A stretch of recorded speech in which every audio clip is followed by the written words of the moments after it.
We are live. We are live on YouTube. Mark 2.0 joining. Diabolik Studios joins the Black Phone. Here we go. Brian, start it out. Well, look at this. Look at these masks, everybody. I don't This know is if you've great. ever seen the Black Phone, but if you look down in the corner of this demonic person is sitting next to the actual Black Phone. So, this is going to be a really special show. We've got Scott from Diabolik Studios, all the way from Iowa, calling in. Thank you so much for being here, Scott. Yeah, we appreciate it. I got the We chat got Rob and Ron. We got them calling in all the way from North Carolina. North Carolina. Thank you guys for being here.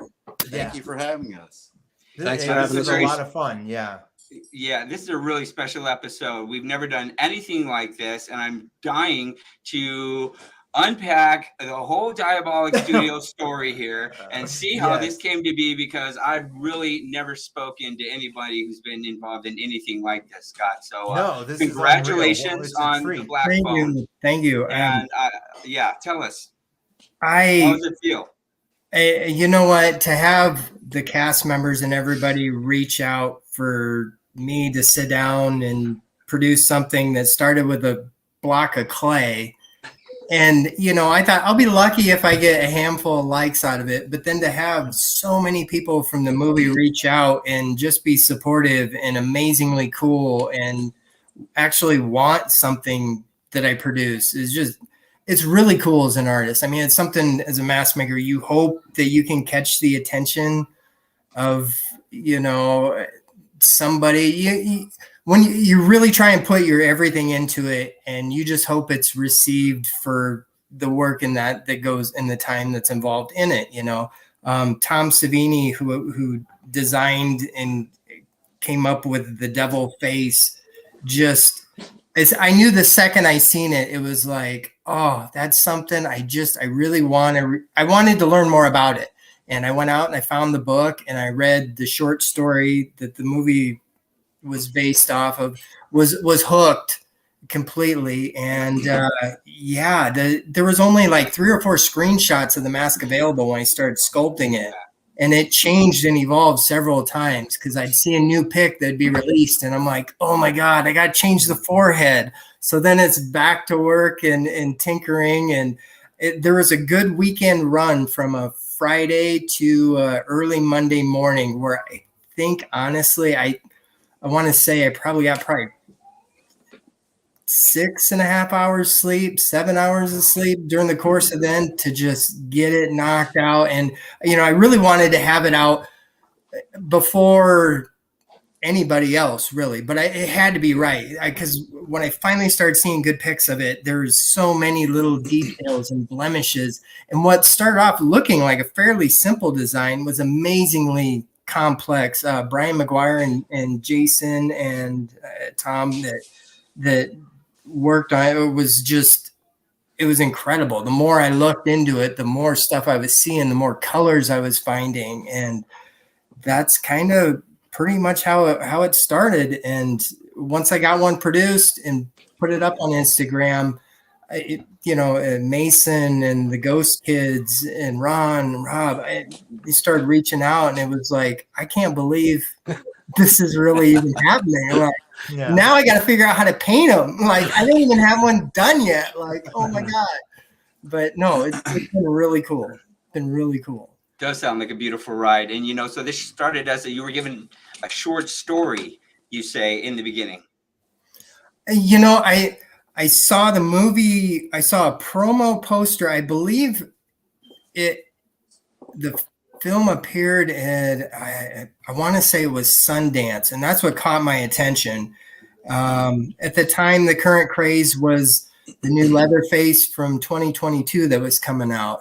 And it was like, I like that. I think it's great, but there were so many of them out there, and I just wanted to try something really different. And as a kid growing up, I was constantly in high school getting my Fangoria magazines taken away from me because I was busy drawing Tom Savini's art and his sculpts and everything like that. So when I heard this was coming out and I heard who was behind it, it was like, oh my gosh, I really just want to pay homage and tribute to the great one. and that's what got it going. Wow, that's amazing. So, Ron, how did you end up with one of those masks there? Is that your mask? You were given that mask? Yes, he actually sent me one. Wow. I kind of saw some of the cast with the masks, and I was like, "Where did you get that?" I think it was Brady. I was hoping to. Yeah. Did we try to get a hold of Brady? Yeah. No, we didn't. Yeah, I didn't even think it's Friday night. You know what? Mhm. You know what it Yeah, is. we should have got him on. Yeah. I talked. Then you and I were talking about it, Ron, too. Yeah, and I talked to Rob about it and kind of reached out, and he's like, "Oh, you worked?" I was like, "Yeah, I worked a small part in that." And Rob worked a much bigger part than I did. But yeah, Rob, explain your part in the movie. Definitely. I basically started out. I was on another project at the time, and jumped over, did a background. They wanted actual police officers, so they want the technical skills and everything. Ended up driving the cars with the primaries and got to know Scott real well. And he brought me on as a cast member. Let's see your masks. You have one there too. Let me see yours again. Are they about the same? Oh yeah, they're a little different though. Yeah. Oh my gosh. Oh, I love that. You guys are gonna be scaring people this year. Oh my goodness. Oh boy, trick or treat. Make sure you have that right by the front door. No, I'll be wearing it. I have the suit. I have the suit all set up. So Scott, can I ask you, how does one become a mask maker? Really, it starts off, I think it's just, and I'm sure every other mask maker will contend to this, a love of horror movies. I was growing up in the Midwest. You know how it is. We don't have quite the entertainment options, let's put it, as people out on the coast and so on and so forth. So, it was scary movies. And I grew up, I had an older uncle who would, well, I'll watch you, but we're watching Halloween. Have you seen this? And yeah. I bet you I was probably 5 years old. And oh my God, he gets worst babysitter of the decade award. But he would show me these films, and I couldn't take my eyes off him. And I was terrified afterwards, but I loved it. And I was just kind of blessed with the art palette. Once again, just being able to draw and paint, and it just evolved more and more into that. And the same uncle who was showing me these amazing, iconic films was also the ones, here's a copy of Famous Monster magazine. Here's the latest Fangoria. You need to read this. And I'd look at it, and he'd, you should draw that. You should try and draw that. You should try and paint that. I got a lot of support and a lot of push from my family, who just saw, I was like, okay, he can draw really well. I've never had a problem looking at something and just being able to just kind of lock it in, sit down, and just spit it out there. I'm horrible at math. My cooking skills lack. I've been divorced. So I got my struggles, but my skill set has just been, it's been art. And it's, the sculpting and everything else, it just kind of, it evolved and became into that. And I stayed underground, and I worked for, I was kind of the guy that got hired to bring a board and go into haunted houses and, hey, we need some help. We need some ideas. And I would just come in and, I'd be given a budget and revamp them, reimagine them, and create some characters and different looks and that. And I enjoyed that. And it just took a couple of the right people to push me and say, you need social media to back you up. And I was just like, oh my gosh, I'm such a privacy nut. And I don't have a single picture of myself on my Instagram. I never push my work is like, oh, check this out. I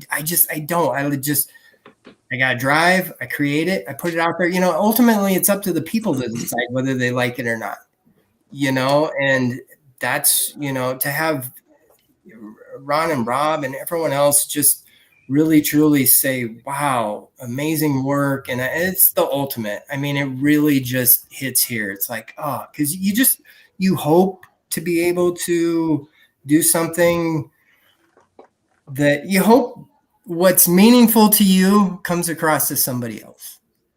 You know, that's Sure. really it. And when I saw that mask, Scott, I was just like, "Oh my God, I've got to have, Yeah, I've got we to both get were one like, of these." oh yeah, gotta get Rob that. was like, "You got to see this mask." I mean, I was like, "Oh my gosh." Oh, thank I've you. never had any mask like this one in my entire life. So, I mean, it's nice to put a face to you now, Scott. Yeah, finally. Yes, yes. Definitely. Same here. It's nice to be able to speak to you guys. It really Absolutely. is. Messaging at 12, 1 o'clock in the morning. It's nice to finally put a face to the human. Yeah. I mean, So you guys have only kind of met in like online Messaging. ways. Oh, Yes. that is fascinating. That's mean- cool. This is kind of a little meeting of for the first time. Scott has been so kind. I must say, Yeah. you've been such a kind man. Yeah, thank you. Out of his way. You went out of your Yeah. way. You know, I mean, And I really Well, what are appreciate you guys talking about though? How did he Well, go out of his way? the first time I was talking to him about the mask, he's like, I'm going to send you a mask. And then all of a sudden he had so much stuff going on and he was like apologizing for Yeah. absolutely no reason. Absolutely. It's like, yeah. I was like, man, I feel so bad now. I feel like like this guy's No, Russian. no. I'm like, I feel horrible. Yeah. He And, was. No. I was the one that felt bad. I didn't realize, given a budget, that where I was at and Totally understandable. You did Oh, not have to apologize. what was You going did on. not. I was like, oh my gosh. And I knew this whole Myers thing was coming up too. And I felt so bad. prepare, and I was just like, no. I was the one that was just like, No, and then Ron and I were talking the next day on set. I'm like, oh my God, I feel so bad now because like he was apologizing to me. And Yeah. Ron was reading the text with me, and I was like, I was like, Scott, just give them to the kids that were in the movie. Give them to the kids. You know. no. I bet wanted the they were kids to get, thrilled. You know, I know they were absolutely thrilled. I mean, he was like torn out. That His is heart was like awesome. torn out. Oh my I was like, gosh. don't feel that way. Absolutely not. Well, I try my best to just really put out whatever design it is. You know, I want something that it's just as on point as it can be and durable. I mean, it can be worn, it can be displayed, and for the time that goes into it, it's easy to go to a store and get a stock mask for $80. Well, there's some beautiful paint jobs, when they're trying to produce thousands of them, they don't take the time to layer the colors and go in and add all the extras and do all that, so it's like, oh, there's an opportunity there for people like me that are attention to detail nuts exactly. to go in and produce it. I didn't know starting out even what the mask was made out of. I was guessing latex with it, Tom's involvement, but nobody knew. I mean, nobody knew. And in the movie, it does come apart. And that was something I was really trying to work on. But the problem I was running into was trying to get it to stay true to form. They were made out of resin. Well, resin isn't flexible. There's no give to it. So it didn't make sense. And it's really costly to produce as well because you have to do a silicone mold. It takes a special material and it's very costly. Well, I didn't want to produce something out there that was just extreme collectors could only afford. It could have easily been a $300-$400 mask right out of the gate. And then you run into size-wise. Everyone has a different size head, different shaped face, and at least going the latex route and designing it, there's some forgiveness, but yet it'll still retain and read correctly. So I chose to go that route. And like I said, I knew with the kids being involved, there was going to be I didn't want to produce something that was just going to be so costly that others couldn't enjoy it. I remember being a kid and just, if I could just have a hockey mask, if I could just have a Michael Myers, and to me, $60 and $80 when I was a kid was insane. So I knew there's no way to be able to produce something, in the $300, $400, $500 range, and just it just didn't sound right. That's awesome that you think about that. That was really cool. Good call. I was going to ask you about I saw pictures of the Michael Myers and like that is so good. Like if you walked into a room with any haste, there would be some like freaking panic. I mean, Oh, yeah. yeah, right there. Wow. Oh my gosh, the Freddy Krueger one is good too. And Thank I was you. just like, man, if you came into your room, be careful because there would be panic or something. I don't know. Even on Halloween, I think there would be panic. That thing is just too good. Thank you. Yeah, the Myers looks great. When I saw that Myers mask, I was like, oh my gosh. It was in the first two. Yeah. Didn't meet the I'm third glad one. other people had that reaction. I was like, oh my goodness, that was just like shocking. Yeah. The funny thing about did you all watch Halloween Ends yet? Yes. I did. Yeah, I saw it. Actually, I watched it the night before it dropped in the movie theaters on, I think it was on Peacock or something. It was, yeah. Well, they had some flashback scenes, and I said, "Oh my God, Rob, there you are!" Took a screenshot, and just sure enough, wow. Rob from Halloween Kills We Work. They pulled that flashback scene of him getting out of the police car. I thought that was really cool.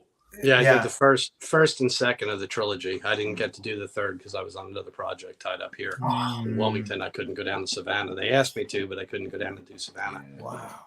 I should have went down there. You should have gone down. I should have. I was tied up.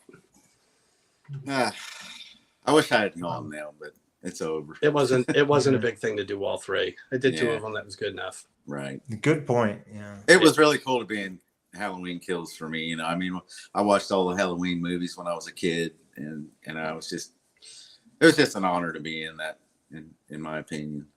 Ron, when you saw it, did you see Tony in there? Tony's scene? Yeah, I think he's I believe he's at the beginning. Is that okay? I got to talk to Tony. Matter of fact, I need to watch it again because when I was watching it, I was getting sidetracked. So you were sending me screenshots. Yeah, I was trying I was the same way as you. When I was watching, I was sidetracked, and I'm like, you know, surely he's in here. He told me that his friend saw him. Was he the dude at the beginning? I'm gonna have to check. Then I'll check. I gotta check with Tony. Yeah, because he said he was definitely in it and made the cut. He said he didn't know. He hasn't watched it. He said his friend watched it. Yeah. Okay.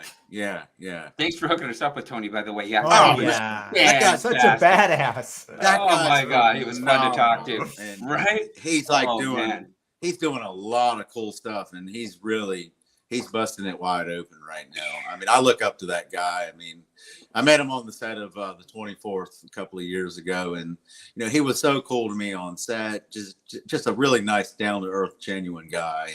And I told him everything I've been working on and trying to move forward. And he's like, "Man, you're right on track, dude." He's like, "Keep grinding it." I mean, he kind of gave me a lot of inspiration, and I've never forgot the guy. And I mean, he's doing so many shows now. I mean, it's unreal, just to see how he's climbing. Seriously, he's an amazing dude. He really is. I was also going to ask you when you were talking about the masks. I saw in the Black Phone. Did he have more than one mask, or it was just separated? I thought there were two masks, but it was just one mask that was separated. Yeah. Oh. Wow. Okay. Yeah. I didn't really understand that. Yeah, I didn't. A lot of my scenes weren't with him on set. Oh, that makes sense. Okay. Interesting. Okay. But anyway, see it. Yeah, those masks look like in the movie like they're like hard, like they're really heavy and stuff. It doesn't look like it bends at all. I was looking at it, I'm like, that thing looks like it weighs a ton. So how much time does it take to make like a Michael Myers or Freddy Krueger mask or something like that? I mean, they all really vary. With the Black Phone, I do know Brian McGuire, he was so kind when I was first posting pics of the sculpt. I was asking him questions. He's like, "Well, the movie's not out, so there's not a lot I can say." But the only time it looks and appears like it comes apart and there's different swap outs. That's not how they did it. That's Hollywood illusion. Each face was its own mask. And if you look very carefully, there's a couple of distinct blemishes. The smile has almost like an L shape at one point, and that's not present on the other designs. The only time it does come apart is when I believe when it's ripped off, or he rips the top part off and he just has a separate one. That one was cut, and then they used neomagnets inside here to click it. That's the only time that there was a two-piece mask. So, with all the additional black phone masks that are out there, no, each one actually is its own face. But, they kind of make it look like, it's Hollywood magic. It's Hollywood magic. But they vary as far as time involved in them. The new Myers in the Halloween Ends is probably the most time consuming.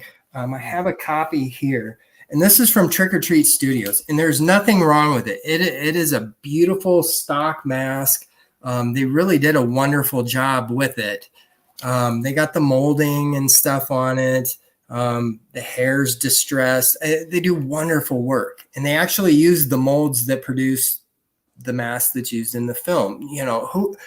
I can't believe that there's a company that offers that, for $80, made from a master mold from the one, that's incredible. So hats off to them. Like I said, they got to produce thousands of them. So, they do as good a job as what they can for their budget.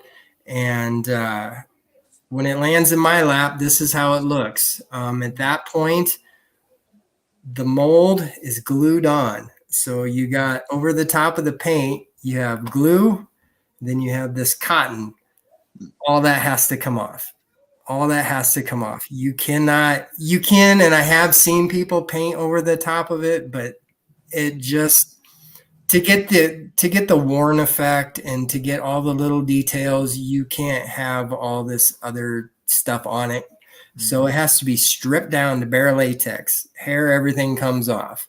And then at that point, it's just given a base coat white, and it's just like brand new, fresh from the factory blank. And you just start layering your colors from there. They obviously get faster the more you do.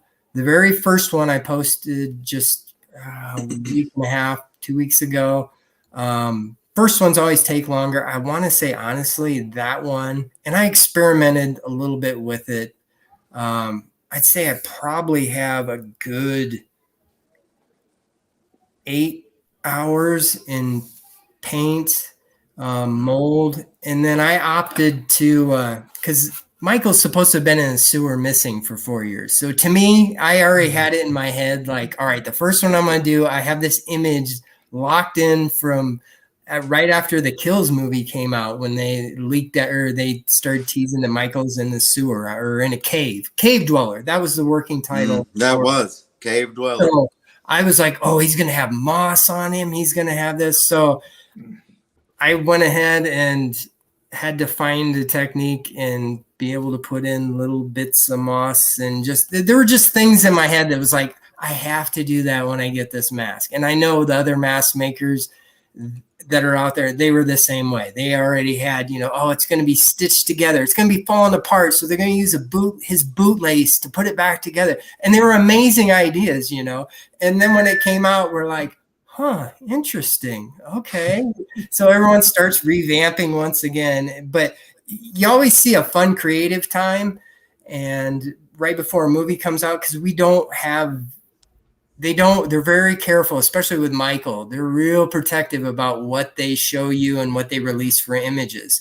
And with a good paint job, Christopher Nelson did the movie one, and it's incredible. I've just another one of those people that absolutely. Sorry, my son's trying to look at your mask. Oh, that's no problem. I can show him. Yeah, go for it. Yeah. Go for it. Look at it. But lighting plays such a huge part in it. And so in the pictures, you might see the lines on the side of the face. They look really strong and bold. Next image comes out and it's soft and subtle. And you're like, well, which one is it? So when the movie comes out, you get a much better, you can kind of hone in what it is. And like I said, Christopher Nelson, he does amazing realism in his paints. Well, a realistic set of cracks and formations, it's going to be different. You know, some of it is going to be bold, and some of it's going to be incredibly faint. You know, you're going to have, if it was in a sewer, it's going to have a greenish hue to it. It's going to be dirty. The hair, it's going to be matted. It's going to, you know, and he addressed all of that. So it was, I got my hands on my first copy, sat down, stripped it down, and got rolling with it. And as I'm painting it, I'm like, oh my gosh, I cannot wait. The next 3 I'm doing, I already got a different idea because new pictures that had come out, you know, and they had added this almost like a mean, it almost has like a V in the brow. And I saw that and I'm like, oh, I didn't do that on my first one. Next one I'm going to do. Well, since then, there's some great stills of the mask. I believe it's at a convention, but it's sitting on a stand. It's lit pretty good, but you get a much better look of what's going on with some of the hair and the sides and that I hadn't seen in the previous stills. So it evolves and it changes and it makes it more fun. You learn really quick what works and what doesn't with these. Freddie, I've been doing Freddie for so long. I can take a stock mask of Freddie and I'd say about 2.5 hours. I can have it reworked to where it looks as close as I can get it, pretty on point. You know, I like the bloody blistery look. So, I mean, you kind of put into it things that you enjoy or things that you like about it. You know, it's a balance between nailing the screen look, but then also to keep it interesting for yourself, you know, if you know you're going to be doing these over and over again, you know, to tweak it and put your own little spin and your own little touches on it and try and balance that out. And then once you put it out there, you know, it's kind of at that point, it's up to the other mask makers and the fans and the people that collect these to decide yay or nay on them. But it's a pretty tight community and everybody, the people I'm really close with and follow, and we comment back and forth on a consistent basis with masks, we're all competing with ourselves. I mean, we check our egos at the door. It's not about, I mean, I'm not worried what my buddies are doing. I got to worry about this guy and I got to worry about producing the best I can. The rest of it is just a distraction and it's, you know, it can get as high schoolish as you want to let it. At 46, I'm well past that. So, I mean, it's just about enjoying what I'm doing. And like I said, it's amazing, you know, when guys like Ron and Rob that go out in front of the camera and with the crew and the lights and go out there and put themselves out in a manner that I absolutely could not in a million years do. I mean, that's so inspiring. So of course, when they reach out, it's like, oh yeah, I know. I'm no problem. I got a mask for you. I will do this. You know, and art should inspire art, and artists need to support artists. I mean, there's no need for the ugly side of things. I mean, it's out there, but you can choose whether or not you want to take part in it or not. I mean, I don't know. I got too many masks and too many cool people like this to share my time with and engage. Yeah. It's the same thing in the acting world. You know, like Rob and I, you know, Rob gets a big role, you know, I don't get jealous. I mean, I get super excited. I'm happy for him. And, you know, I wish everybody would be like that. I don't get jealous. I mean, I get super excited. Yeah. So. Yeah. You help one another who you can help and who is deserving of the help. Sure. That's why we do this. And one thing that you got to write these masks right down to science. It is so impressive. As someone who used to take art in high school, you know, so impressive, really.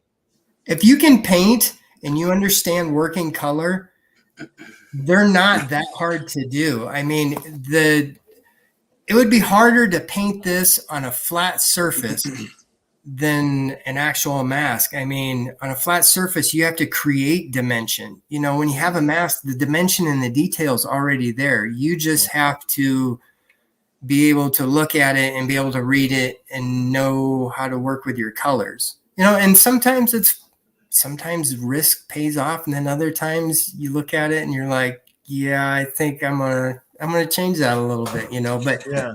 whether it works or not, I mean, it's a constant evolution, it's a constant growing, you know. And Sure. the other mask makers, like, and the other artists, I mean, they're supportive, but we also, like, it really helps to push each other. You know, I'll see somebody's work and I'll be like, wow, that's fantastic. I never would have thought to use that. You know, that's out of my color comfort zone. You know, maybe I'll give that a shot, you know. And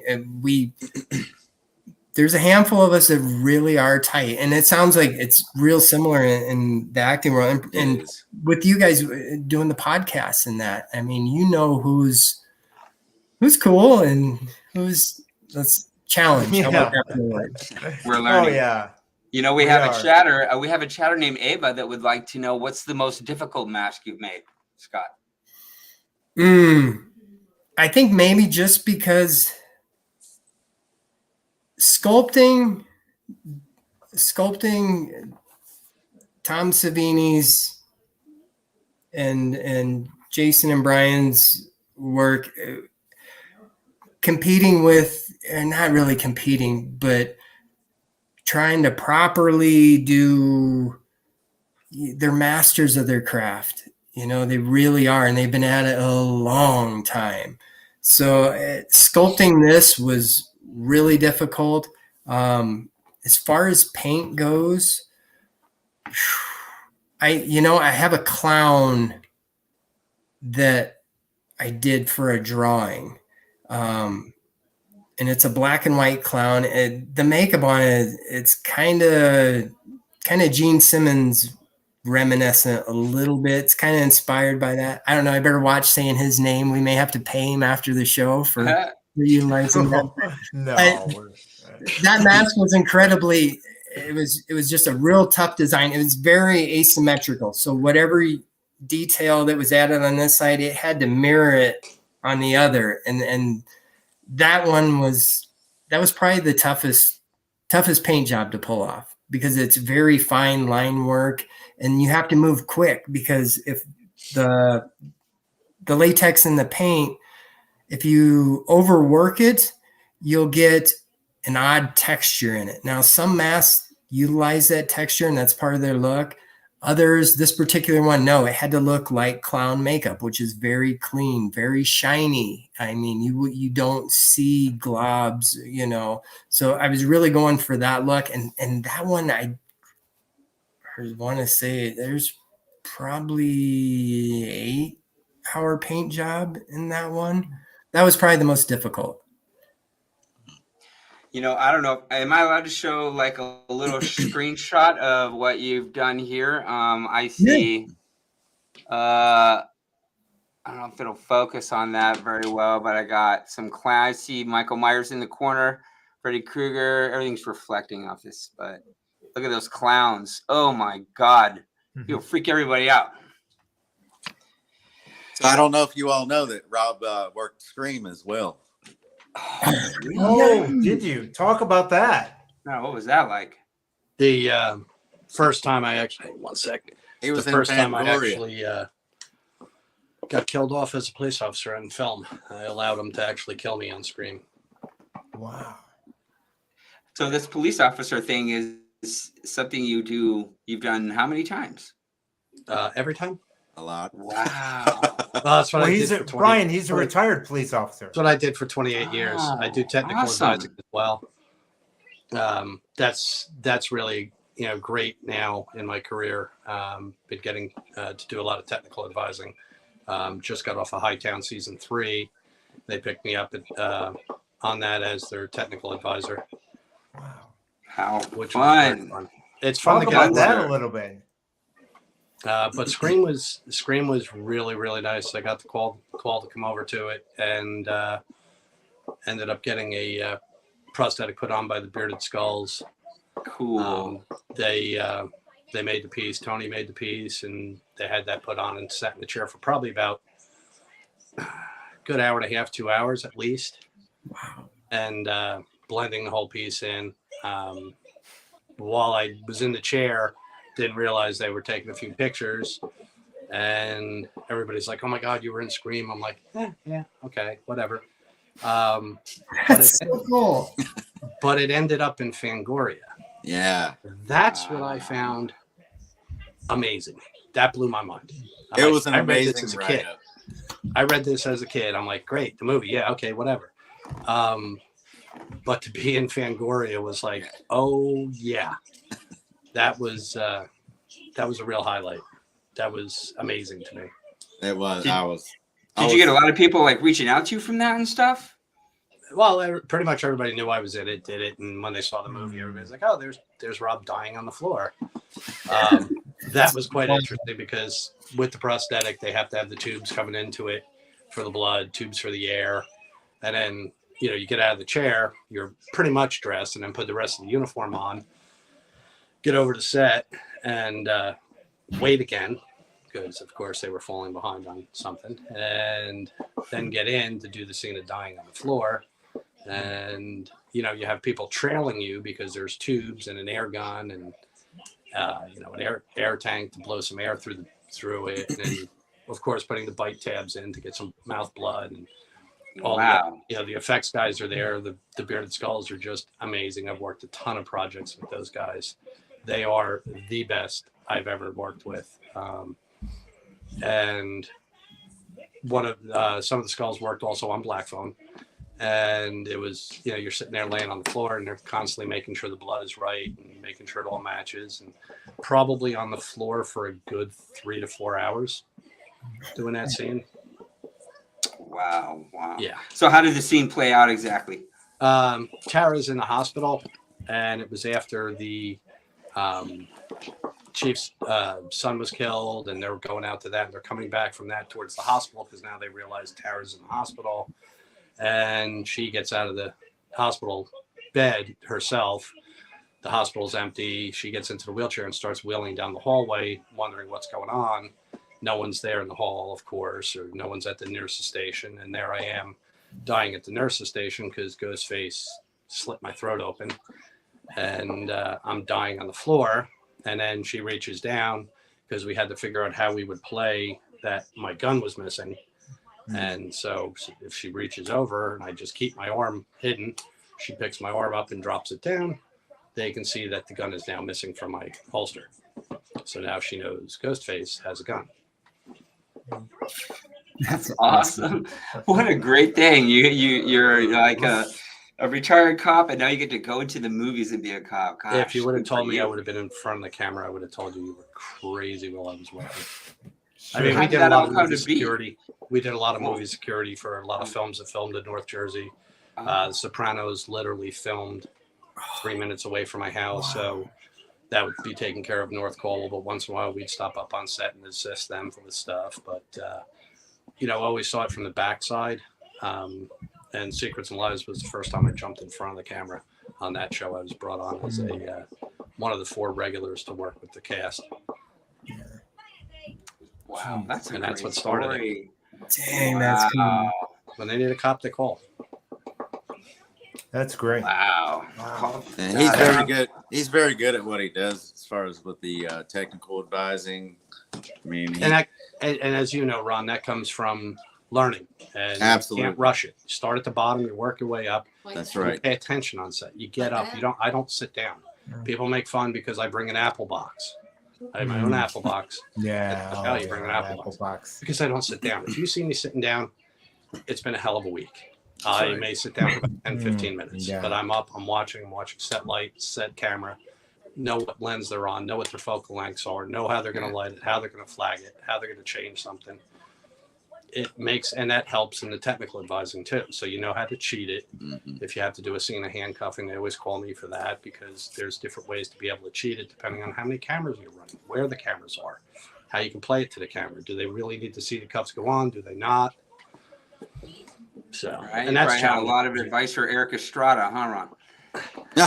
Great guy. Great Yeah. guy. Great It's guy. been that long, Ron. You know, you sent us those pictures. I'm sure I don't want to go too far off subject here, but wow, you guys look like you're having a lot of fun. Yeah, Doing Rob that new and I. show. Yeah, both of If I them. didn't enjoy it, I wouldn't be doing it. Yeah. So jealous. That was another hero growing up as a kid. Yeah, I have a really nice challenge coin from him too. That's cool. He's got his own. Mhm. Hang on a second. Yeah. No, it's here somewhere. I had to hide it from my granddaughter because You my know, you granddaughter guys- was playing with it. But yeah, he went, right off the bat, he knew I was on the job, so he's like, "I got something for you." Don't know if you'll be able to see it, but Oh. Oh wow! One of Oh those- yeah, I think I saw you post that. That's then That's on the cool. back, That is likeness. Oh, Oh, my nice. goodness! It's a private Wow. collection. oh wow. Oh my That's gosh. crazy. so great challenge coin to have out when you're out, when there's a bunch of cops in a bar and you want to win. Slap that challenge coin. I don't think anybody's going to beat that one. Nope. Yeah, you got a book in you, I swear. Yeah, you really do. That's a good point, Scott. You do, Rob. You have a long story to tell, and that'd be really interesting. We have to get him on for a full hour, Mark, Definitely. Oh, we need- One of we these really days. have to. Yeah. because I'm really proud of the police and what they do. And it's really cool to see, something work out really well. For a good cop. It's just portraying cops on TV. I try to explain it to directors, producers when they're asking about, hey, how can we do this? They don't, a lot of them, not all of them, some of them really get it. Some of them just like, yeah, no one will know. No one will know. You got to understand, just take one state, for instance. Let's say New Jersey, you got like 40,000 police officers. Then you got the wives, you got their kids, you got their relatives. They all know what police procedures are. They know what it should look like. So you're talking, 100, 150,000 people just in one state will watch something. Go, yeah, that's bullshit. And they'll literally turn the channel, or it just doesn't look right. And it doesn't cost Think usually about that, anything Yeah. to get it right. Doesn't cost anything more. You've got the stuff there. It's just how you play it, how you play a scene. And it's the Having- same in the medical stuff with me. Yeah, I Ron mean, knows. there's Oh, thousands of nurses, doctors. I mean, every Yeah. time I put a movie on, I'm like, this is cheesy. They got a ventilator running and it's not even hooked up to anybody. Yeah. Yeah, it doesn't cost them anything to get it right, other than just paying someone to say, hey, we can do it this way. Hey, we can shoot the camera over here. We can get that shot the way you want it, but it'll look real, but it will be fake. There is the real world and the acting world, and there is a difference. What aggravates me the most is when they have somebody intubated, with a tube down their throat. That it's, I haven't seen a show yet that it didn't look cheesy. I think they were like that on. Did you ever see Code Black on CBS? Yes. I think they constantly screwed up on there because I They was just- in the Christmas episode and they were strict as could be. I was in the Christmas episode and Rob is the star, of it, and he was not pleased at all. Rob Lowe, he was not pleased at all. He's like, this is not what you would do. Like, he was constructive in a cool way. I'm like, this guy is a badass. Yeah. I already had a lot of respect for Rob Lowe, but he comes out, and this is like 16-hour days every time he worked on that show at Disney Studios. And he's like, look, this is not what you would really do. Right. Because this is like corny, basically, with what he was saying. And they actually listened to him. I mean, it was great. It's good. Yeah. I bet It's you hard Scott many times has looked at things and said, man, I wish I would have been a part of that. I could have knocked that one out of the park. Hey, Scott, have you ever thought about getting into special effects or? I have, when I first started, started meaning joining Instagram. I just got onto social media. It was the early part of this year. I had no idea how it even worked. I did hashtags, none of that, And I'm like, this isn't no fun. Like, I've been on here for like 3 months and I have like one follower and I'm related to him. Like, this is cool.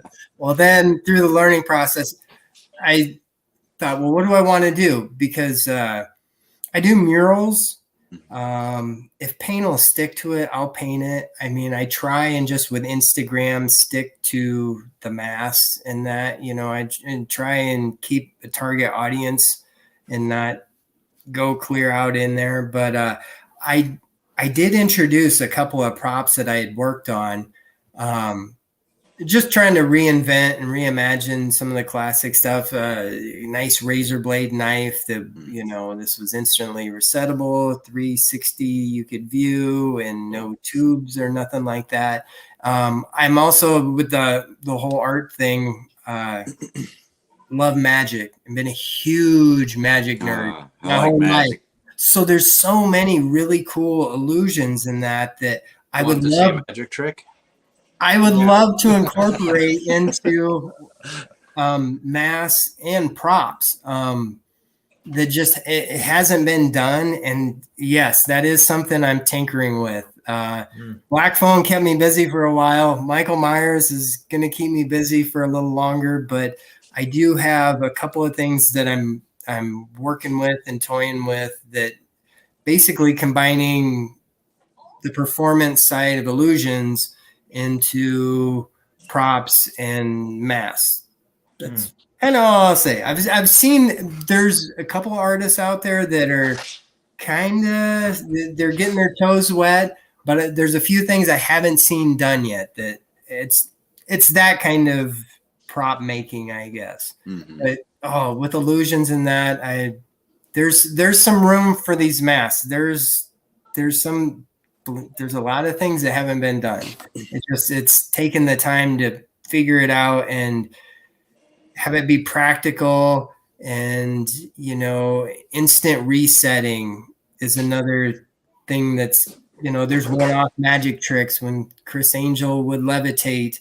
There's distance with spectators that you have to, certain things can be angle sensitive. So there's a lot of that stuff that plays into it.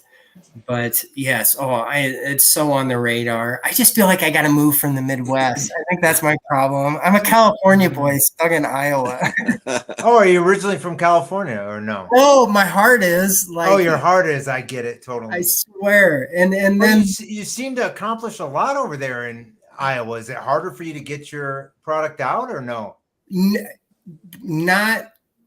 I would say 20 years ago, absolutely. But now the way social media has such an importance, I mean, it's so much easier to be able to reach out in that. But, I would love to strictly, I would still love to continue the mask. But yeah, special effects and working on films. I can definitely see you doing something with special effects. You might want to look into that. I play with this stuff all the time.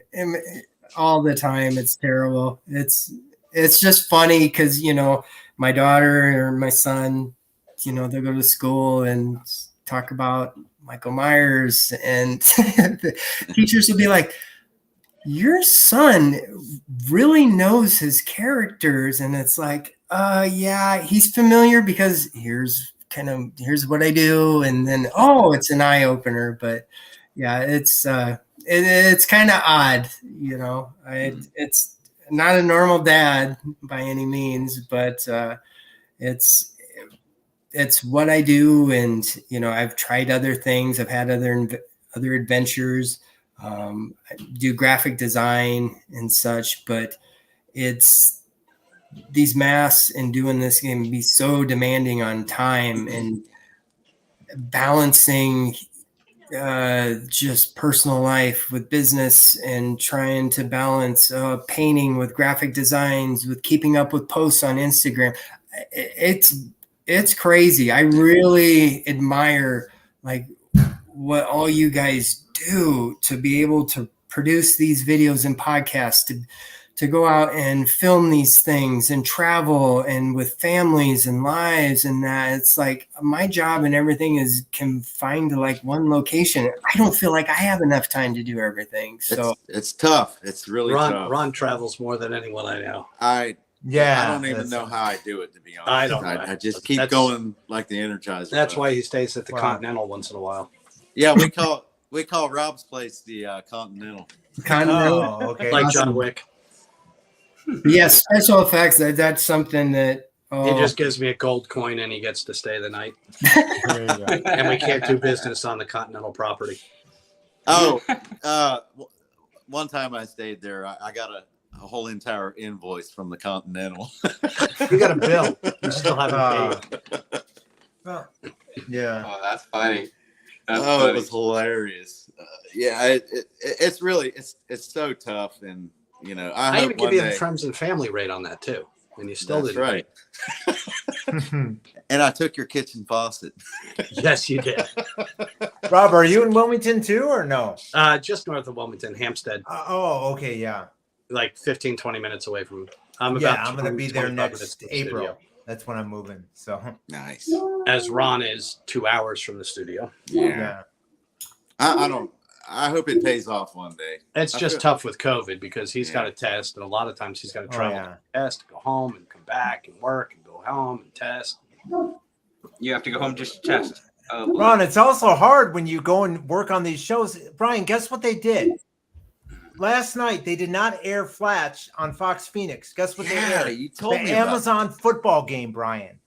Wow. The Amazon network, not there's Fox. an Amazon football stuff now? And get this. So I tried to call Fox 10. It's a number not in service. You call the Fox National, number not in service. Gosh. You can't get a hold of anyone. You used to be able to get a hold of someone. You can't get a hold of anyone to say, why are you not airing your programming?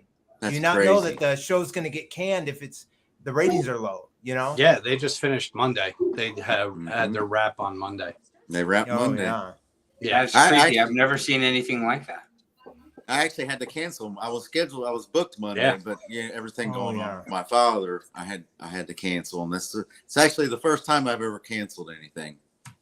And you were still worried about it. And I was. I said, I- stop. Rob said, "Stop, go, Yeah. go now." He told me a week ago to go. Oh, yeah. You had. But to. we were busy on another show. We were working another Mhm. show, and things were looking a little better for my father at the time. But you know, I try to stay dedicated to this craft, and No, you really are. I haven't met another one, like that. I mean, like both of you. Rob. I mean, Rob is my mentor. I mean, he mentored me. I mean, Yeah. if it wasn't for Rob, learning from Rob. I mean, he knows what lenses go on the camera. He knows what they're shooting, how tight the shot is, if it's a wide shot. I mean, he knows an enormous amount of information. I mean, I feel like he could DP. Comes with time.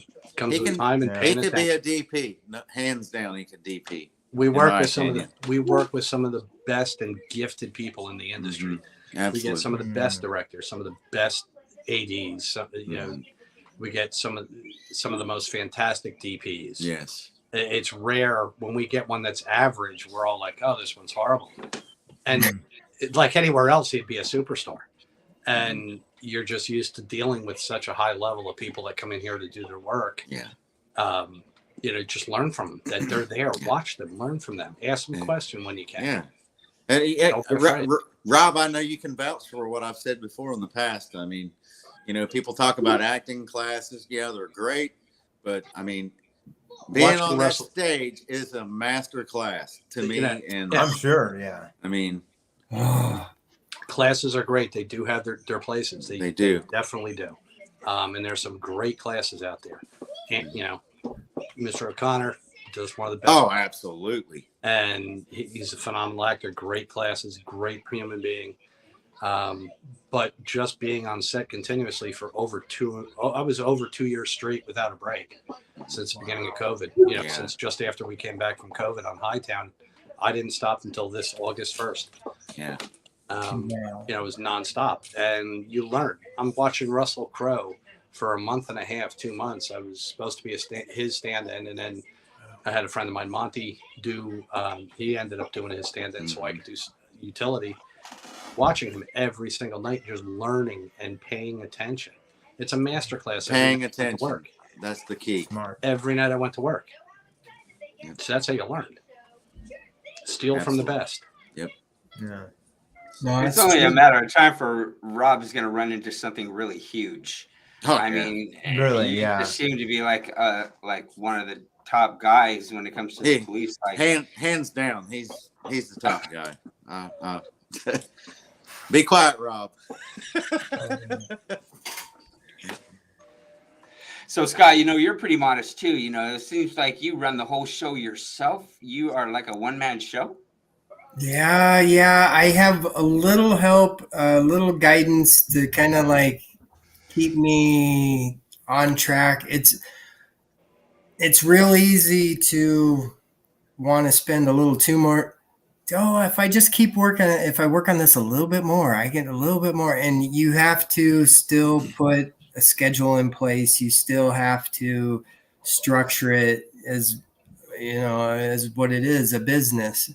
But I'm really not a control freak, but I just find I know what fits with what I have in mind. And, like these two gentlemen, with learning from other people, the skill set that, if you learn more checking your ego at the door than That's you right. do thinking I'm it, because, it's with some of these masks, it's, I'll see live streams of other artists and I'm a fan, and if I like something, I like it. It doesn't have to be a Diabolik Studios mask. It can be anybody. No. Yeah. That's a cool idea. That's great, and I'll go out and I'll comment, and sometimes I'll hear from people, oh, gosh, why?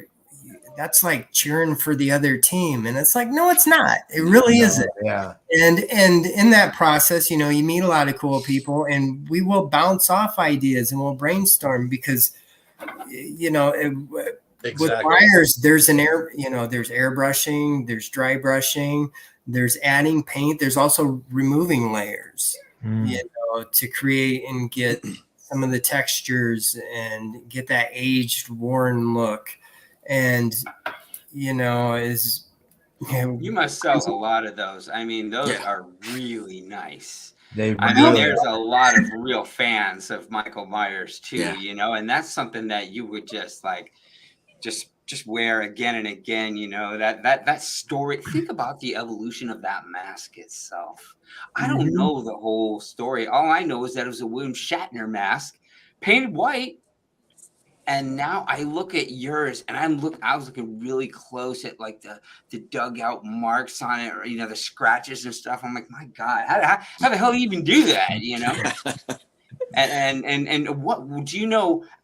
I don't. What is the evolution of the mask? I mean, who made the original masks after that? I mean, I learned on this show that Halloween was shot in like 45 days.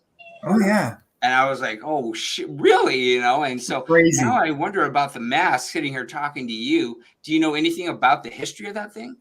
Yes. The mask started off, it was a Don Post Studios mask. Don Post was like the mask maker for decades. There wasn't a Kmart store in any region that you wouldn't find Don Post Studios. And it started off, it was a Star Trek mask and a very oddly Captain Kirk mask. But they got sent to, there's a little kind of like a theatrical shop on Sunset Boulevard. I believe it's still open. I'm not sure if the name's changed or not, but they purchased, Tommy Wallace got sent in, and they're like, look, in the script, he's called the Shape. We need something just simple and scary. That's all he was told. And he went in, and I believe he grabbed a Nixon mask, which that would have been odd. There was a clown mask, and then there was this Shatner one. And his paint job was actually quite simple. He removed the sideburns.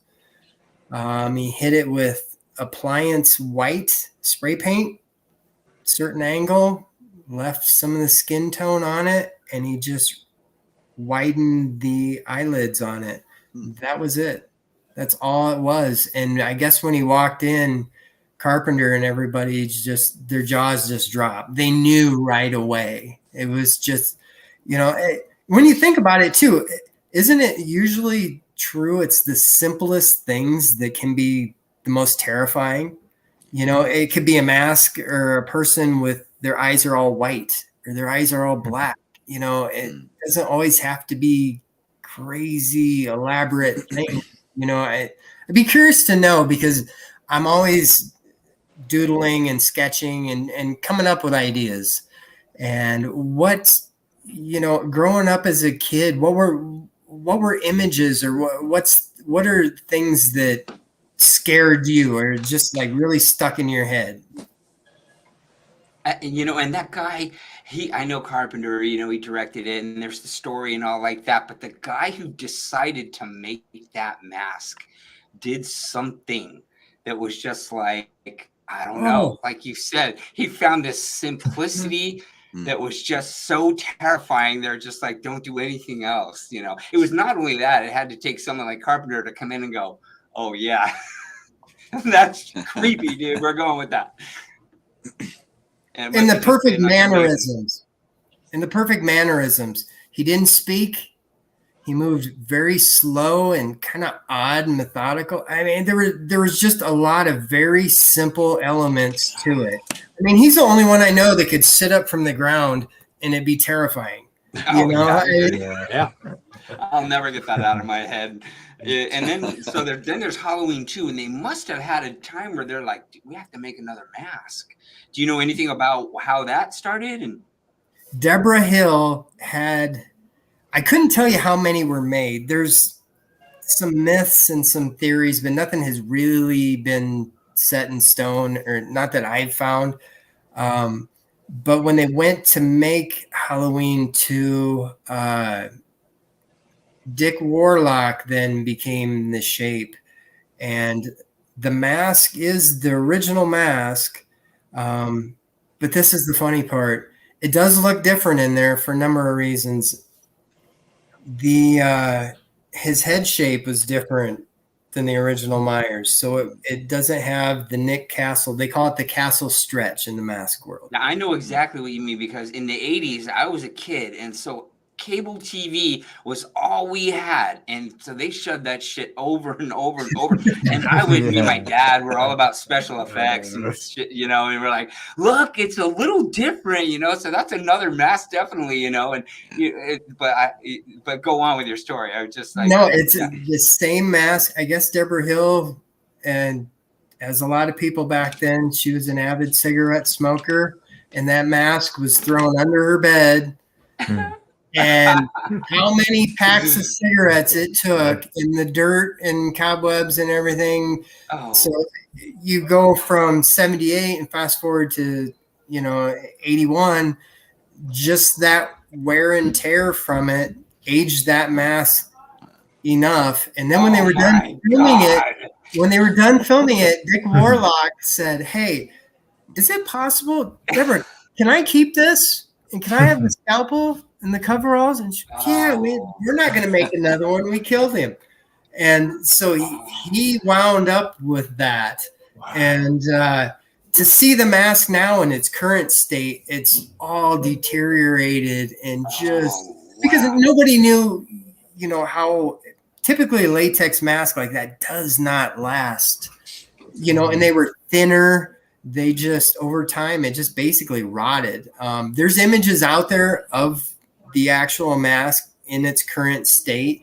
And yeah, like the bottom chin is missing, which kind of was what everyone thought would happen in the new Halloween Ends movie. They were, a bunch of us mask makers were kind of like, ooh, they're going to go take out that mask. They're going to go for that. Yeah. But they didn't. They kind of evolved. It made sense how they did and why they did what they did. You know, it was a 4-year time gap. It wasn't, you know, that much change to it. But no, that original mask, and Dick Warlock used to sat under her bed for 4 years. Yeah. That is a fantastic story. That blows my mind. He used to take it with him to conventions, and he would let people try it on. Imagine that. Wow. And now that thing's like 45 years old. Yep. Oh my goodness. So do you know what goes into making the masks that they use now? I mean, Now, there's a lot of new films that do silicone masks. They still start off basically, you got your clay, you sculpt it out, and then you either use it's basically almost like a form of plaster, hydrocal or ultracal. You mix that up, and then you slowly cover your mold, and you build a base on it. You let that harden. Then you remove your clay from your mold, clean out your mold, pour in your latex, agitate it, get the air bubbles out, let that cure, and then pull it out, and there's your mask. That's your process. There's a lot more little finicky steps that can go into it. And I tell you what, making a mold with devil horns, I will never do again.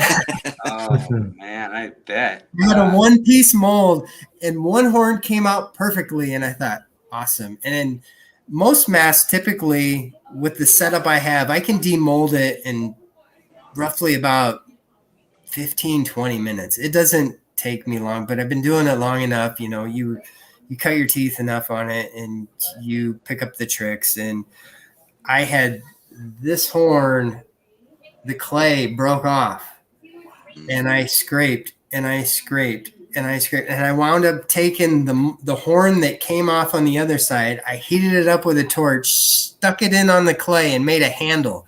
Let it cure, and slowly, boop, it came out, and it was like, thank God, because if it wouldn't have worked, and the mold would have been destroyed, I would have been back to square one, and that is heartbreaking. So you do everything you can to avoid that scenario. But there's times, it happens, and you have to take into consideration the temperature, humidity, time. You don't want to rush it. That is the one thing. And it's real easy as you get excited, and it's like, oh, I can't wait to see this. No, you cannot. Bad things happen when you rush it. It just, I promise you. It probably takes a lot of equipment to do that. I mean, I'm sure your studio is pretty amazing when you actually are building something. I got it pretty simplified. I'm a less is more guy. I find sometimes having too much technology or too many tools, you get to where you have this stuff and then you don't use it because you get comfortable with a certain type of clay, certain mold, a certain head that you sculpt with. You become very superstitious. All right, these tools, these are my sculpting tools. I have hundreds of sculpting tools, and I have people that are amazing, and they will reach out and, hey, we got a new product. Would you like to try it? And of course I'll try it, and I'll give them feedback on, what I like, what I made, what, observations I've made, but I still go back to, I probably say out of 150 sculpting tools, I honestly use probably 6. Wow. That's it. And the rest of the studio, there's a lot of shelving. I can tell you that. Shelving for molds. Can I ask you, how are computers and like 3D printers and stuff affecting your trade? There's a lot of people that don't like it. I think it's fantastic. And the best comparison I could make it to would be, digital music.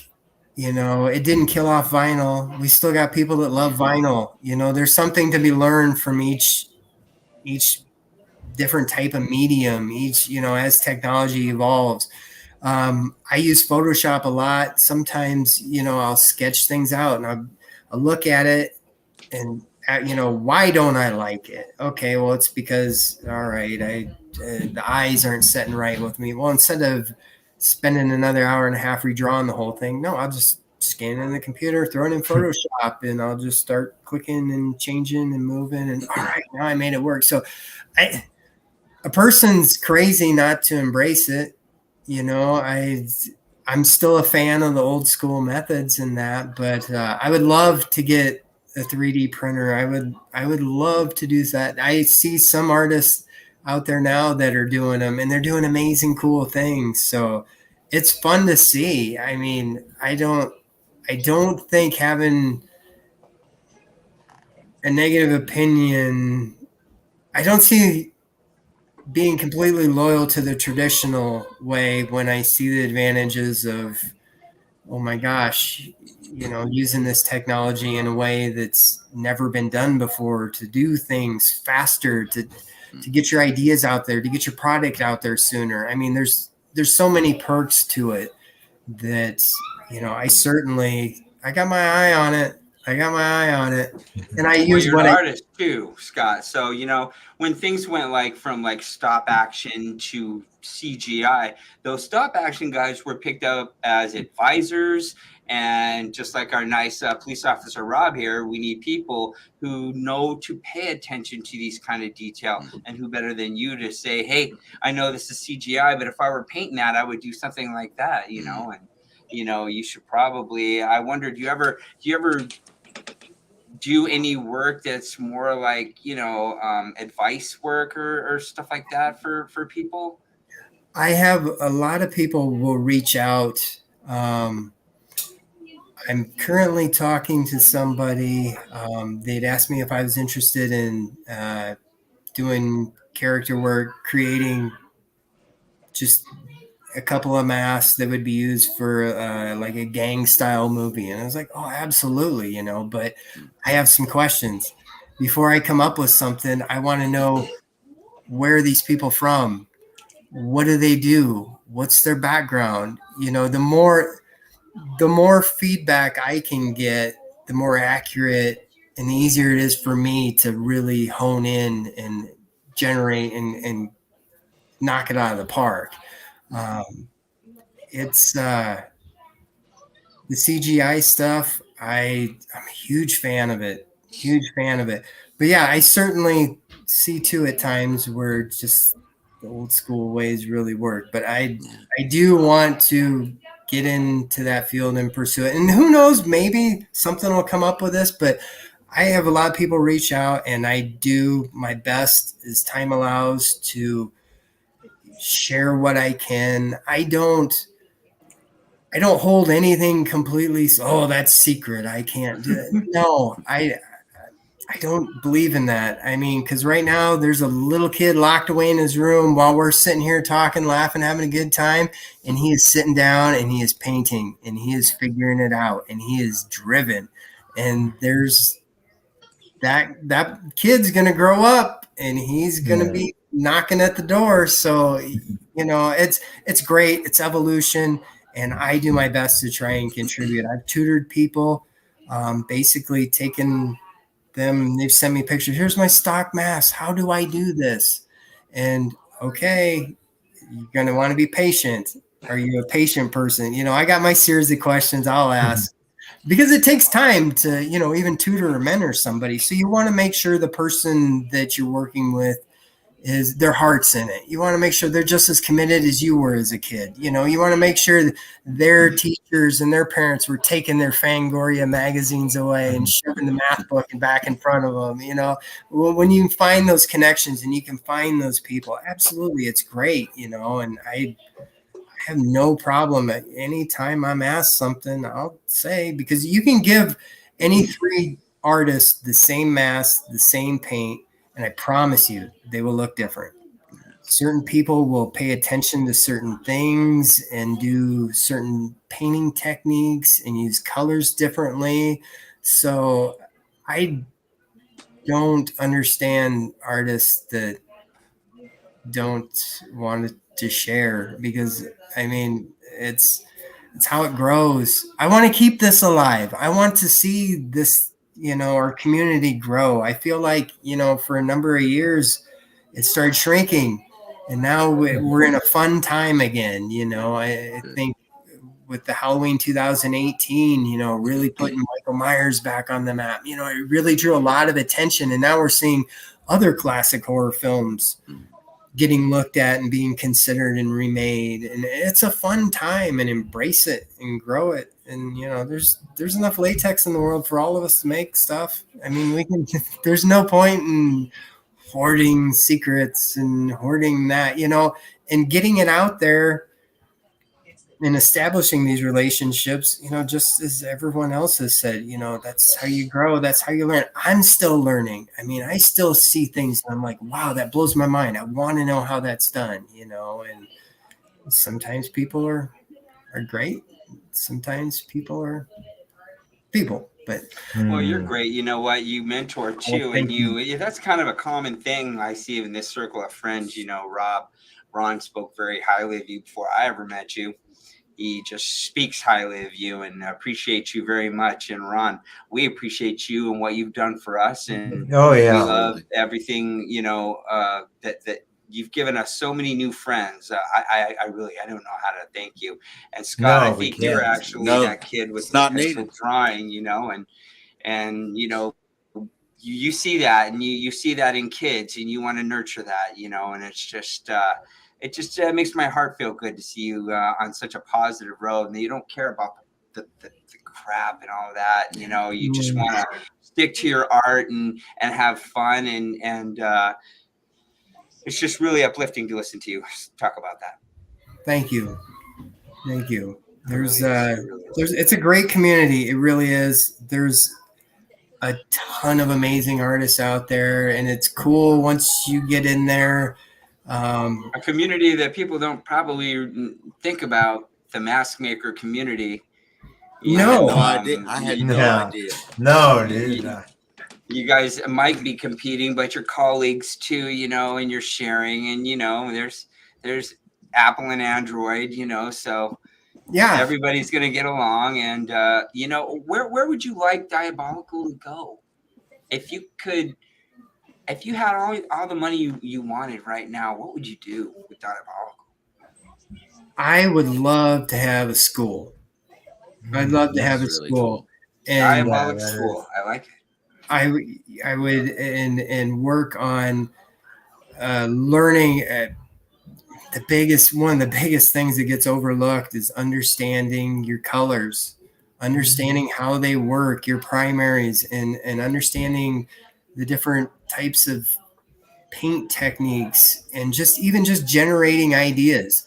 There is no area that you can't find an idea in. It can be inspired from a song lyric. It can come from a good scare, a laugh, just conversation, and just being able to recognize those. I swear my brain's like a filter, and you are deep, man. I look for everything. For an idea or a way to push myself, or some people have a choice in it. I can't turn it off. I wish I could. I know my family and my friends, it gets a little annoying with them from time to time, but I was going to ask you what happened to make Diabolik become a company and become Diabolik Studios, but maybe you just answered me right there. You just had to do it from the beginning. But yeah, I'd love to do a school, and I'd love to and it would just be an overall art school, and it could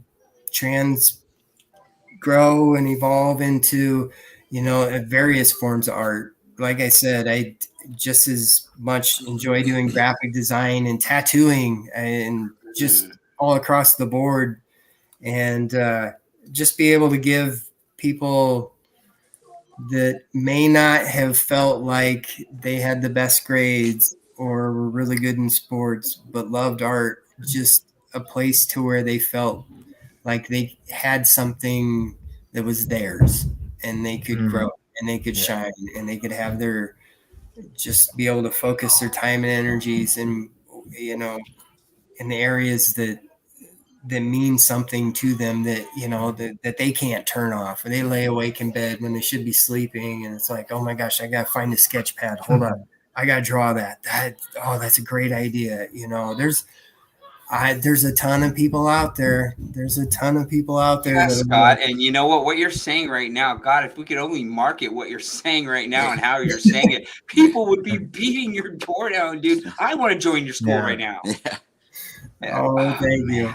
Rob, what would you do if you suddenly had a bunch of money? Would you still act and stuff? Do the same stuff? I enjoy it. I enjoy it a lot. I have Yeah. a pension. That's why I was able to start into acting, because I didn't have to work. I know Ron would keep acting. I'm on the other spectrum of that. Yeah, Ron, you and him. Ron I has do. a lot of fun. I acting, really- and I it enjoy really it. does. Never It thought really I'd is. find a second career. Yeah. Never after 28 years of being a cop, that's the only thing. You know, after Yeah. college and everything else, and it was amazing to find, because you get, every cop promises himself, I'm not doing anything for a year. I'm gonna sleep till noon because I'm rotating shifts and horrible sleep patterns and eating horribly at night and days and missing everything in your family, you know, weekends, holidays, working all those days.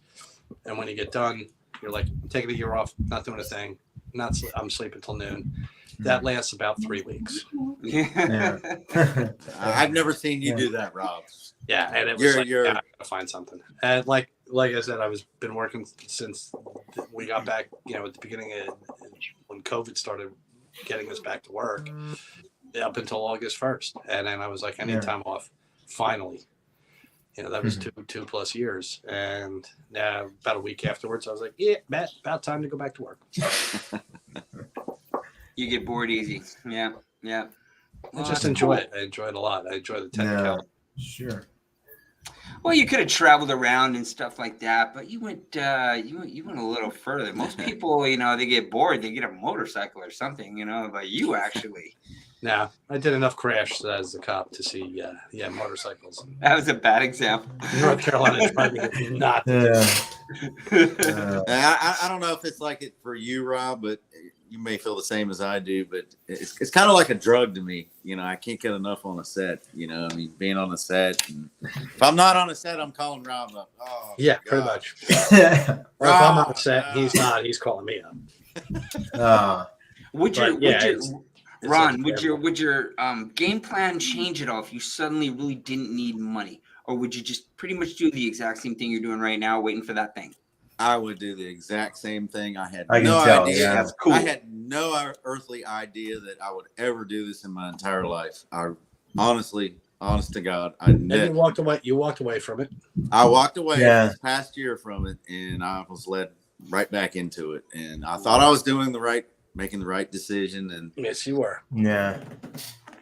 Wow. you know, I'm back at it. So Awesome. I feel like that's where I need to be at this point. And Ron, you got it reeled down to a science too, especially, you know, your roles on Flash.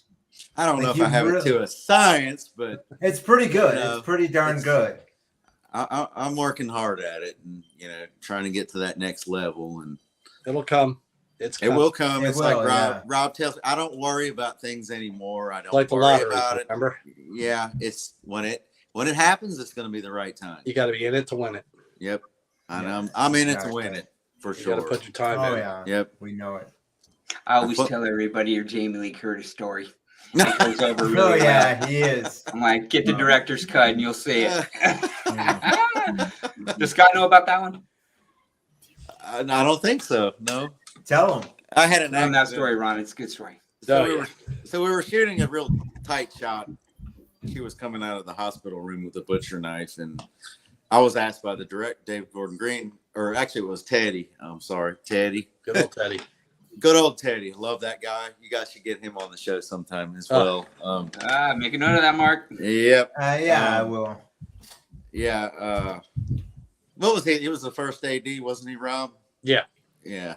Right, So- no, that? second. Second that AD. mean? Yeah. What one does of that the mean? two. Pardon? What does that mean exactly? So you've got like a first AD and a second AD. And then a second. In a sec, yeah. So you've got a tier of people that are responsible for different things that they do on set and how they direct and Oh, You know, AD, that's some kind of director? Assistant director. Assistant Oh, director. Yeah. got you. Director Sorry, is I'm second. stupid. Okay, go ahead. Mhm. No, you haven't worked in the industry. Yeah, I don't know. Yeah, About so It's fascinating, though. yeah, Teddy kept he's like, hey Ron, I need you to cut right in front of the camera. I need you to do a cross. It's going to be a tight shot. Just cross over there. Well, Yeah. we did the first take, and I did that cross, and I accidentally smashed her shoulder as I was crossing, Jeez. and I was like, "Oh my gosh, I'm done." Take out the primary. So we cut. It got silent, I think, as far as I remember. And Jamie Lee was like, she said something like, "Who hit my shoulder?" And that, when she said that, I was like, "Oh my gosh." Shit. It's exactly what I said. I said, "Oh shit." I said, "I'm done. I am freaking done on this production. They're kicking me off." And I said, I was honest about it. I said, "I'm so sorry, Miss Curtis." I said I had an accident, and she said it was effing brilliant. You know, she said, Wow. "Keep doing that." And, Yeah. And she, you know, when we got done, You didn't do it again, did you? We did I don't remember how many takes we did. It seemed like 10 or 15, but it could have been 5. But you know, it seemed like a lot of takes we did on that movie, and it was just over and over and over. Yeah, that again. always scene was forever. Yeah, and she pulled me to the side after that, and she was like, "I guarantee you this scene is going in the movie." And I watched the movie, and I was like, "It's not in there." So I got the director's cut, and sure enough, there's a slow-mo shot of bam. Oh, that's awesome. She will not forget you. Yeah, it was an honor, and you know, I did a little bit of medical technical advising on that as well, so it was really cool. It's an honor slamming into her. Yeah, well, you know, I mean, it was really cool. I got to knock down Laurie Strode. Yeah. So Scott, I'm curious. You mentioned cave dwellers. How did you know that the code name? I was watching. All right, you ever fall asleep and you have a YouTube video on and it plays and then it plays into another video into another video? All right. Oh, yeah. So at like Every day. 3:30 in the morning, I roll up and I'm like, oh, I'm just hot. And the video's on, and it was somebody had just posted that there's filming going on in your area. Yeah. It's not Halloween Ends. There's a movie. It's a different movie. It's called Cave Dweller. And as soon as I heard that, I was like, because it made sense. It was like, all right, where's he gonna go? What's gonna happen after kills? I mean, and believe me, the horror community was just had your teeth into it. And yeah, just through random dumb luck, they were actually they were trying to disprove that Halloween Ends was being filmed down there. That no, the movie being filmed down there is called Cave Dweller, and it was like, well, Michael had to have somewhere to go to explain this 4-year time jump. To me, logically, that makes sense. Yeah, So, and you know what? I caught the tail end of that because I kept seeing the casting for that movie, and I didn't think twice. And on Actors Access, on the tail end of that, I just found out somebody told me that was Halloween Ends. And I was like, oh shit. And I saw I was trying to get an audition on that movie. I submitted for multiple roles at the tail end. And I think I was too late by then when I submitted my submissions. So yeah, I would have died to get on a role on that, you know. well, when you guys were on Kills, did you by chance ever see like James Jude Courtney like walking through the trailers with the mask on, or did you like ever catch glimpses of things that most people probably wouldn't have seen? Or I mean, how I never saw Michael Myers at all on that when I worked that 10-day run on that. I worked 10 days on it, 10 or 11 days. I never Because they saw need to it. keep all that shit secret, I was just right? with him fitting when I had my fit. He was in there and he was like, hey. That was a quick, hey, how you doing? Quick talk. And then when him and I went into change and he was on his way out. And then there were a couple other BG that were walking in. They're like, hey, maybe we'll get to see it. I go, who do you think I was just talking to? And everybody's like, no, that's so cool. I'm like, yeah, he was talking to me from the first one I did with him. Oh my god! But Rob, weren't you at the? Didn't you do the burning house? Were you at that? Yeah. Or yeah, I thought so. Yeah, that was pretty cool. Yeah, I didn't get to see that. That was hot. It was almost melting the plastic uniform off us. And you know that had a working title too, Scott. Yeah, they all had working titles. That was Mob Rules. Mob Rules. Okay. Mm-hmm. I forget what the first one was. I can't remember it down in Charleston. I can't remember what the working title was. What else have you been involved with, Scott? I have done quite a few things with the graphic design. I started off winning a national title in 2003, a competitive competition in graphic design. Wow. And Dude, that's quite an accomplishment. A national. well, you know, I thought, well, here's the funny part. I thought, well, okay, shouldn't be a problem finding work. And I quickly learned it was not what you know. At times, life, it's who you know. And I had an amazing opportunity for a job. I was going to be just designing gifts for all the bands that would perform at Wells Fargo Arena. And it was down to me and this one other person. And I had visited with them, and they did beautiful work. They did beautiful work, but they didn't understand, or their work didn't really reflect a good diversity. They did really good with sports, but like in the entertainment field, it didn't. It shouldn't look like stacked images. What you're looking at should just be a complete picture. You know, the way it's designed, the layout, the flow, the images used, how they're used, the coloring. There's so many of those design aspects. And I thought, okay, I'm setting good. I got these. Well, I found out later that this person had actually job shadowed with the lady who was doing the hiring and was babysitting or on the side. And crap. Okay, all right. I can't take no for an answer, but I've done some work and some graphics. My first paying gig doing graphic work, oddly enough, it was for Baja Men, Who Let the Dogs Out, right? Oh, wow. So that's huge. Somebody asked me, they're like, do you know these guys? And I'm like, yeah, what do they want done?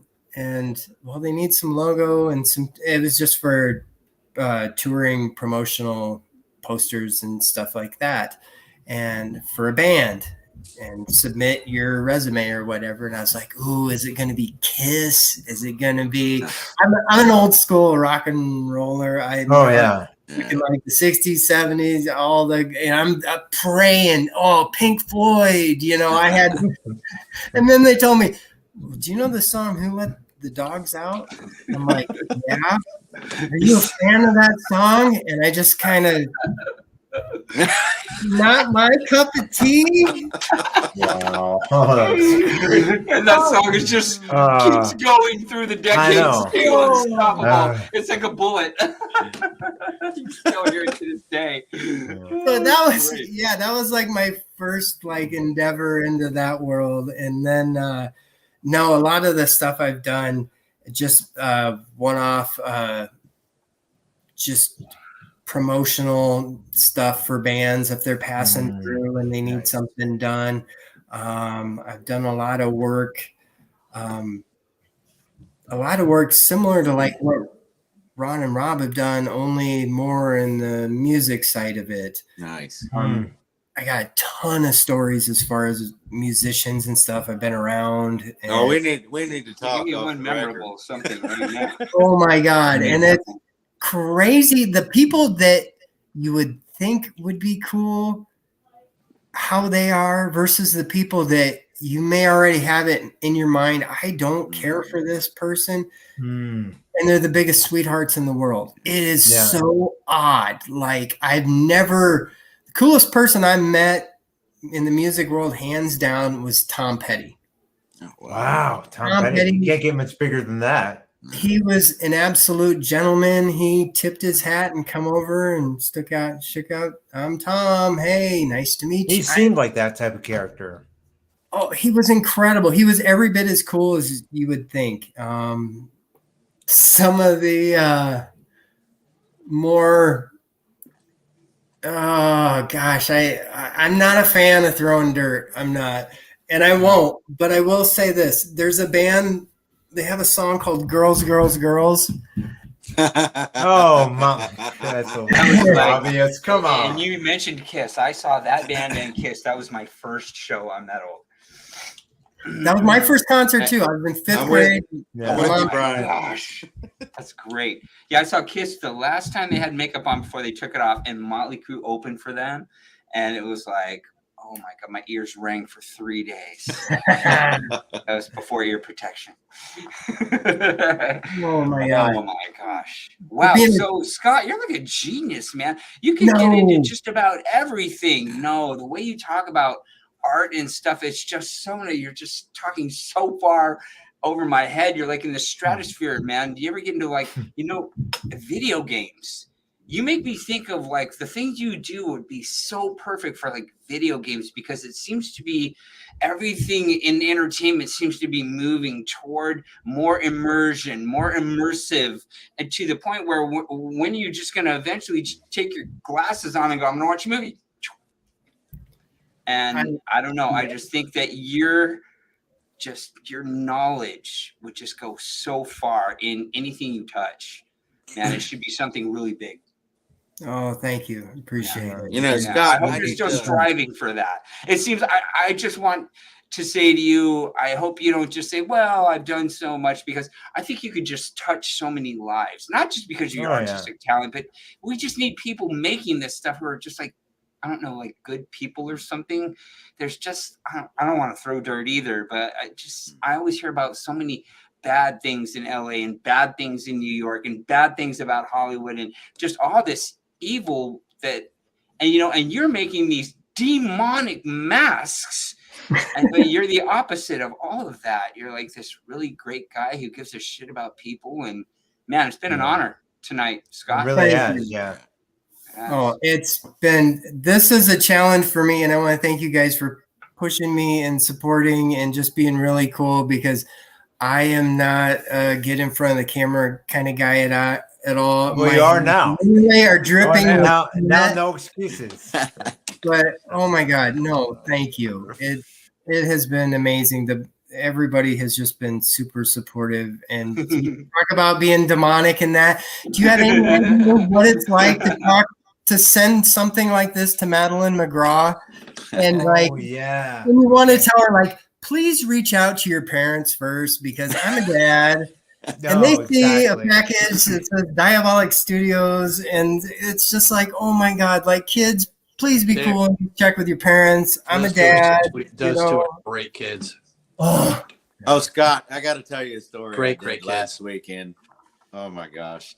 So the kids were out with their masks and stuff, and guess who pops out the back door of the house? I scared this kid next door with this man. He ran down the street. I chased him up the other end of the street. He ran into the other neighborhood. Oh, we had a Did you have balloons with you? I wish I had. That is balloons. awesome. The black balloons. We had a ball. We had a ball. I laughed so hard at that kid. He would not even come close to me when I took the mask off. Look at it. It looks like it weighs 100 pounds. Number one. Oh, the quality. Let me tell you that. Yeah. It looks just like the movie. Like it weighs like 100 pounds. This mask, when I got this in the mail in a box, I've never seen a mask like this or ever had a mask to this quality in my entire life. I mean, the craftsmanship of this mask. No, he's not paying me to say this.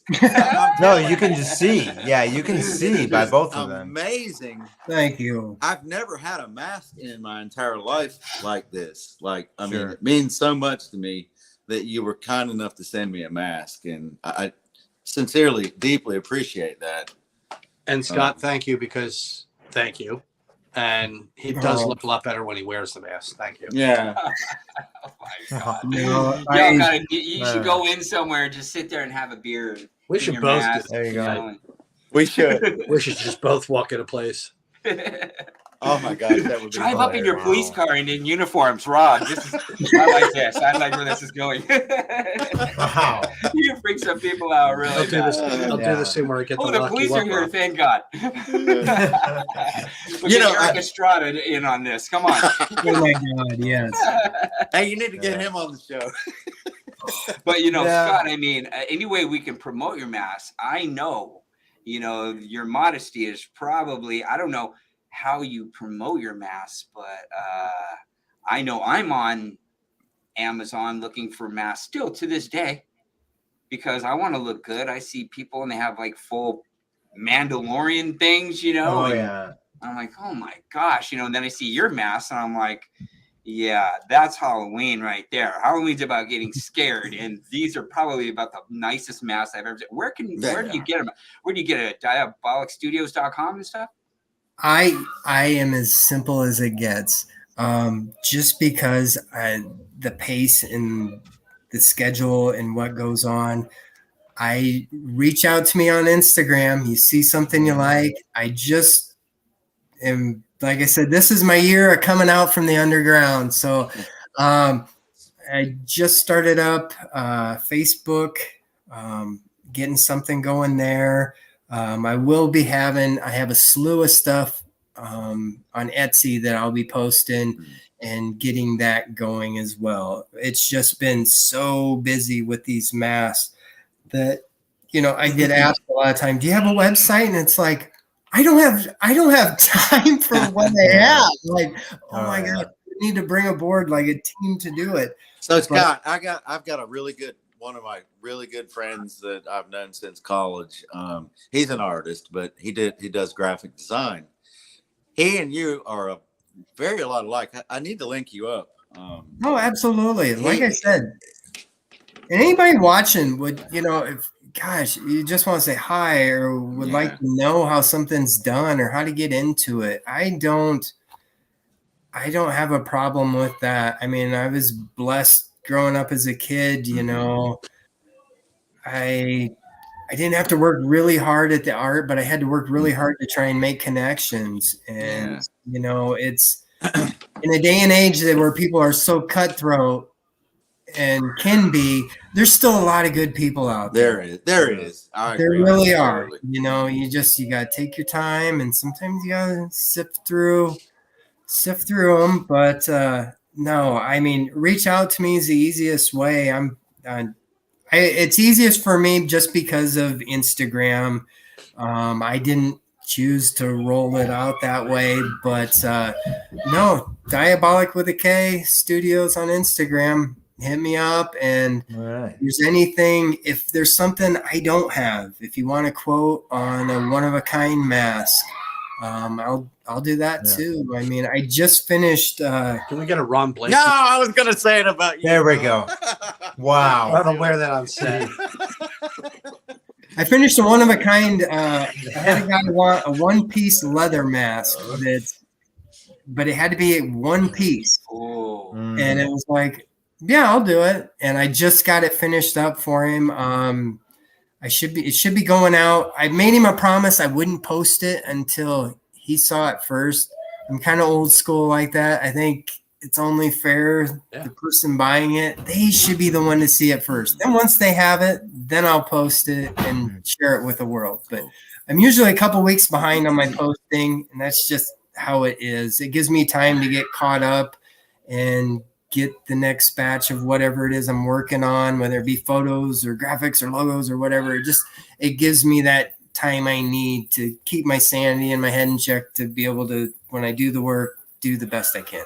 So Instagram's a good choice too, because it's simple, it's effective. I never really used it, but Mark's making me use it lately, and it's just like really it's so fun and easy to reach other people. Yeah. And so we'll be happy to display, your link or whatever like that, because repost anything.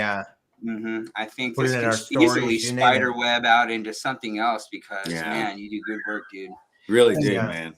Thank Yeah. you, guys.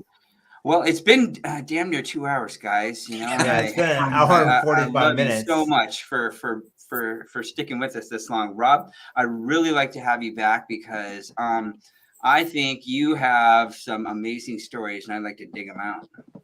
Oh, yeah. Sounds like a Some plan. moments sometime. Definitely.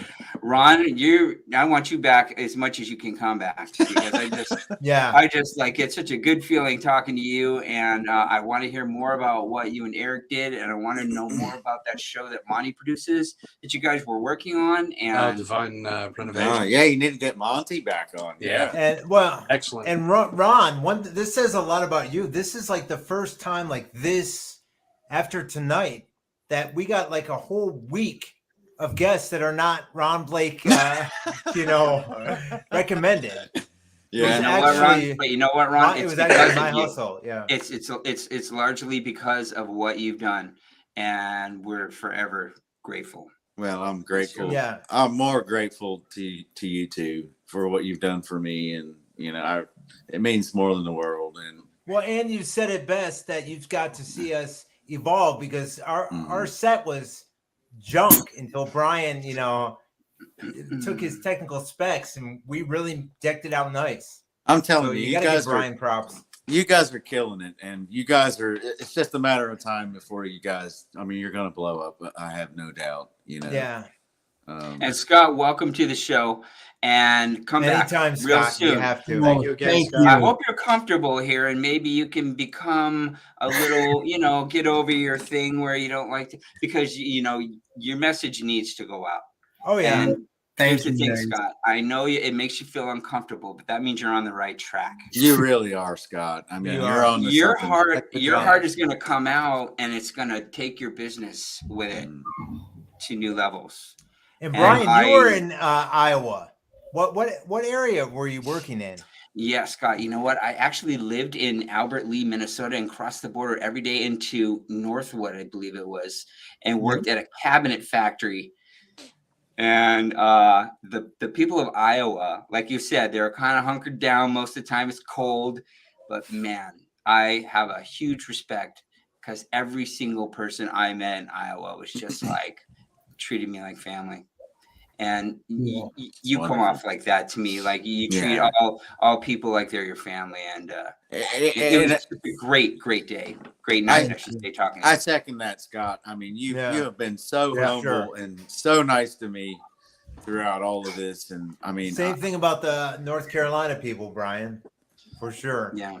Yeah. Well, you got any more questions, Mark, for our guest No, tonight? this was so great. Thank you for having me on. Yeah, Oh, Rob, yeah. please Thank come you. back. Ron, come back. Scott, come back. Please, Thank all you. of you. absolutely. And if Thank you. anything Thank new you, happens, everybody. please reach out right away. We want to promote it. All We'll of make you, yeah, even a quick little something just to promote whatever you're doing. Let us know. for Hey, sure. Scott, I'm gonna talk to my friend about a website for you. Hey, Nice. awesome. Yeah, he's Awesome. just like you, buddy. I'll get you Oh linked yeah. up. This is gonna happen. Yes. Ron just said something, and when Ron says something, you better watch out, buddy.